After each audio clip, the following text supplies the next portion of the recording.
मेरा मोदी जी से खुद सवाल है उनसे कि अगर वो खुद प्रधानमंत्री बनते हैं तो क्या वो 4 साल के प्रधानमंत्री बन सकते हैं? 1 साल, वो 5 साल में से अपना 1 साल कम कर सकते हैं?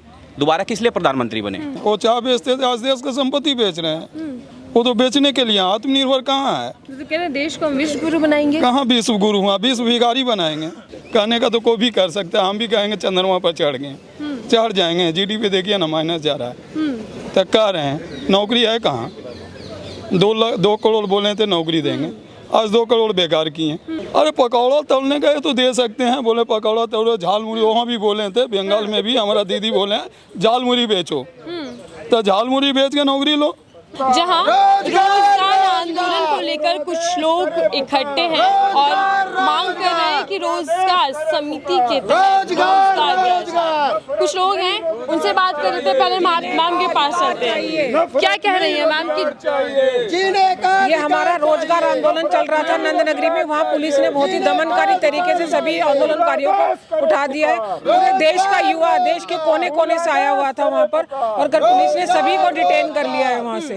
तो हम अब ये आंदोलन यहाँ लेकर आ गए हैं और हम यहाँ अपनी आवाज उठा रहे हैं। जो भी हमारी ड्राफ्ट बनाया गया है रोजगार को लेकर, वो हम यहाँ पर आज ज्ञापन देने जा रहे हैं श्रम मंत्रालय में। अच्छा, ज्ञापन देने आप जा रहे हैं और लगातार 3-4 दिन से आपका प्रोटेस्ट चल रहा था, लेकिन अभी तक कितना सक्सेस हो पाया है प्रोटेस्ट? बिल्कुल सफल है अभी, लेकिन जब कल रात को पुलिस द्वारा सभी को डिटेन कर लिया गया, उसके बावजूद भी आंदोलन नहीं रुक रहा है। चाहे हमें जेल में डाल दें, चाहे कितना भी दमन कर, सभी देशों में कोई ना कोई रोजगार नीति बनाई जाती है। हमारे देश में आज तक कोई भी रोजगार नीति नहीं बनाई गई है। देश के युवाओं को आज भी जो शिक्षा है, शिक्षा में बदलाव की हमें कोशिश करनी चाहिए, क्योंकि शिक्षा का जो बदलाव बहुत जरूरी। जो अंग्रेजों के टाइम से, जो हमारी गुलामी के समय से जो शिक्षा प्रणाली चली आ रही है, उसी शिक्षा प्रणाली को आगे बढ़ाया जा रहा है। और वो शिक्षा प्रणाली सिर्फ हमें क्लर्क तक ले जाती है। आप देखिए 12वीं के बाद आपको बच्चे को कहीं ना कहीं अलग से एडिशनल कोर्स करवाना पड़ता है, तो इसलिए बेरोजगारी बढ़ रही है। कहीं भी स्किल को लेकर कहीं कोई, मोदी जी तो बात करते हैं स्किल इंडिया की, बात करते हैं। स्किल इंडिया आपको कहाँ दिख रहा है? अगर ऐसा होता तो देश का युवा सड़कों पे नहीं होता। कभी हमारे देश का किसान सड़कों पे आता है, कभी युवा सड़कों पे आ रहा है। तो हम आप देखिए नंद नगरी में जो आंदोलन हो रहा है, पूरे देश से युवा आया है। तो युवा अगर बेरोजगार है तभी तो आके सड़कों पे उतर रहा है। अब मोदी जी क्या कह रहे हैं, वो स्किल आप देखिए। अच्छा, लेकिन बेरोजगारी की अगर हम बात करें तो पहले की सरकार भी तो विफल रही थी ना रोजगार देने में। मैंने आपको यही कहा है, आज देश को आज़ाद हुए 75 साल हो गए हैं, चाहे कोई भी सरकार आई हो, किसी ने भी रोजगार नीति नहीं बनाई है। एक एम्प्लॉयमेंट पॉलिसी हर कंट्री में होती है, वो हमारे भारत देश में अभी तक नहीं बनाई गई है। क्या नाम है सर आपका? नीरज। कहाँ से आए? दिल्ली से। आप वहाँ प्रोटेस्ट कर रहे थे, वहाँ से आपको भगा दिया गया, डिटेन कर लिया गया, लेकिन अब आप जंतर मंतर पर। क्या लगता है कि यहाँ से जंतर मंतर से आपका आंदोलन मजबूत हो पाएगा? देखिए आंदोलन मजबूत है, अब भी हमारे इरादे अभी बुलंद हैं और जो भी होगा हमारा जो हम करेंगे रोजगार के लिए अच्छा ही करेंगे। और हमारी सबसे बड़ी जो प्रायोरिटी रही कि हम हिंसा पर नहीं आएंगे, शांतिपूर्ण तरीके से अपना आंदोलन करेंगे। मांगे क्या रहेंगी आप? मांगे ये कि सरकार, केंद्र सरकार संसद में एक बिल पास करे, जिससे एक बिल में बस इतना हो कि जो बेरोजगारी भत्ता दिया जाए और जो बेरोजगार युवक हैं उनके लिए एक अच्छी नीति बनाई जाए, ताकि एटलीस्ट न्यूनतम मजदूरी तो सुनिश्चित की जाए कि एक न्यूनतम मजदूरी का एक हमारा जो वेतन जो दिया जाता है वो सुनिश्चित किया जाए कि सभी को ये मिलना चाहिए। दिल्ली सरकार की बात करें या केंद्र सरकार की बात करें तो 2024 की तैयारियों में लगी हुई है जी। नहीं, ऐसा कुछ नहीं है कि किसी भी सरकार का ध्यान नहीं है। अरविंद केजरीवाल जी की जो सरकार है वो भी इस आंदोलन की तरफ ध्यान दे रही है।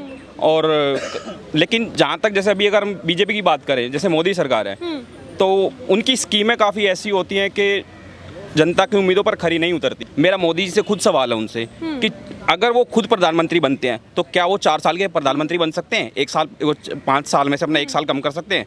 दोबारा किस लिए प्रधानमंत्री बने? बात करती है मोदी सरकार, सिर्फ बात करती है, लेकिन जमीनी हकीकत कुछ और ही निकलती है। सिर्फ कागजी कार्रवाई होती है और कुछ नहीं होता। मतलब सारी बातें सिर्फ कागजात तक सीमित रह जाती है। सर, एक तरफ सरकार आत्मनिर्भरता की ओर बढ़ा रही है, देश को विकसित बनाने की बात कर रहे हैं, और एक तरफ आप आंदोलन कर रहे हैं। कहाँ आत्मनिर्भर है? 55 लाख करोड़ देना था, आज 1,35,000 करोड़ देना हो गया, तो वो तो बेच दिए। वो चाय बेचते थे, आज देश का संपत्ति बेच रहे हैं। वो तो बेचने के लिए, आत्मनिर्भर कहाँ है? तो कह रहे हैं देश को हम विश्व गुरु बनाएंगे। कहाँ विश्व गुरु हुआ? विश्व भिखारी बनाएंगे। विश्व गुरु कहाँ हुआ? 1,55,000 करोड़ का देना, वो विश्व गुरु होगा? रिजर्व बैंक से 2 लाख करोड़ ले लिए, तो वो विश्व गुरु होगा?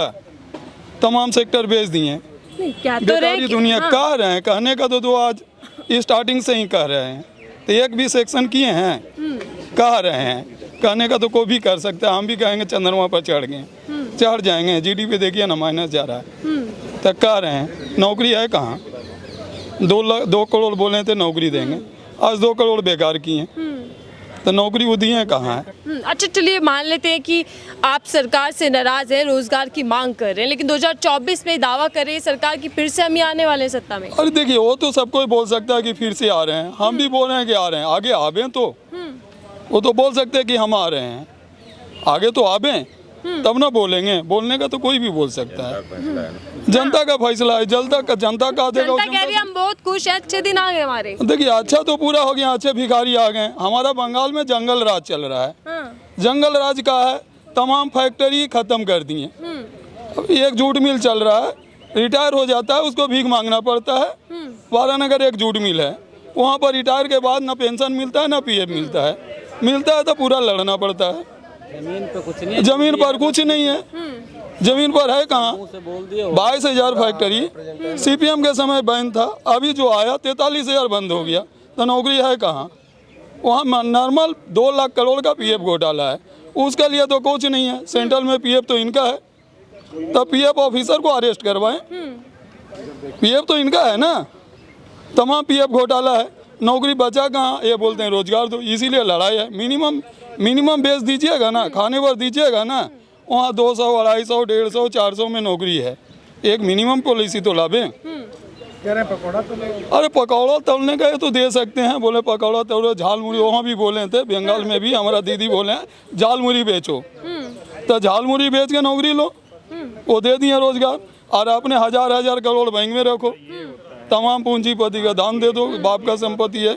आपने किसी प्रेजेंट टाइम में कोई गार्जियन लाखों रुपया खर्च करके अपने बच्चे को पढ़ाई अच्छे शिक्षा दिलाता है, 10 लाख रुपए खर्च करके मेडिकल की तैयारी कराता है, और उसको आप आसानी से कह दो कि पकौड़े बेचो और झाल मुरी बेचो, ये उचित है क्या। आप शीर्ष नेता, शीर्ष पद पर बैठे हुए हो और आप इस तरह से बात को रख रहे हो, देश की उन्नति में सहयोग करेगा ये बच्चा।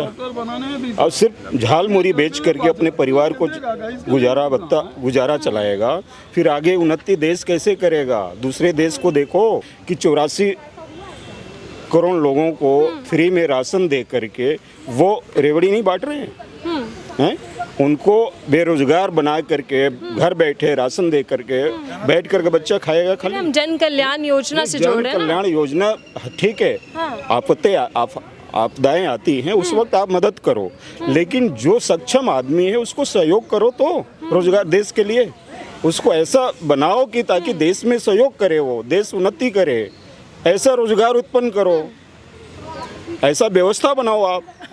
जनता इसीलिए चुन करके आपको वहाँ बैठाई है कि जनता की आवाज़ को आप सुनो, जनता का समाधान करो।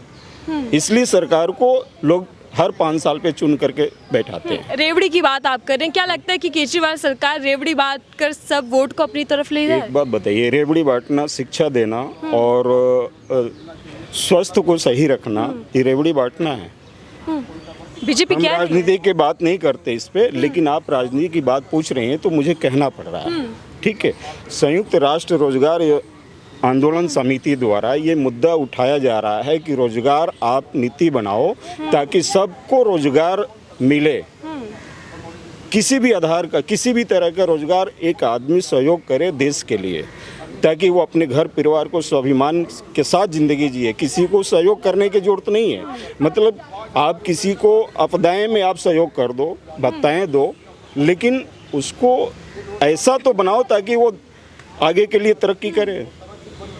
टैक्स कहाँ से आएगा जब इनकम ही नहीं होगा, तो तभी तो टैक्स के माध्यम से ही तो देश बढ़ेगा। ऐसा आप व्यवस्था बनाओ ना, रोजगार दो सबको। आप बताइए, M.Com किए हुए, B.Tech किए हुए लड़का आज 10,000 8,000 पे नौकरी कर रहा है और एक बंदा लाख रुपए की सैलरी मिल रही है। समानताएं हैं, वो कहाँ से घर परिवार चलाएगा? आप बताओ कैसे वो गुजारा करेगा? समानता तो लाओ उन लोगों में। ये हो सकता है कि जिसकी लाख रुपया की है सैलरी, आप 40 तो दो, 50 तो दो, ऐसा तो व्यवस्था बनाओ। समानता तो तभी आएगी ना। आप जब इक्वल की बात करते हो तो इक्वल तभी तो होगी। भाई साहब बहुत देर चली बात। Thank you sir. चलिए फटाफट। Thank you.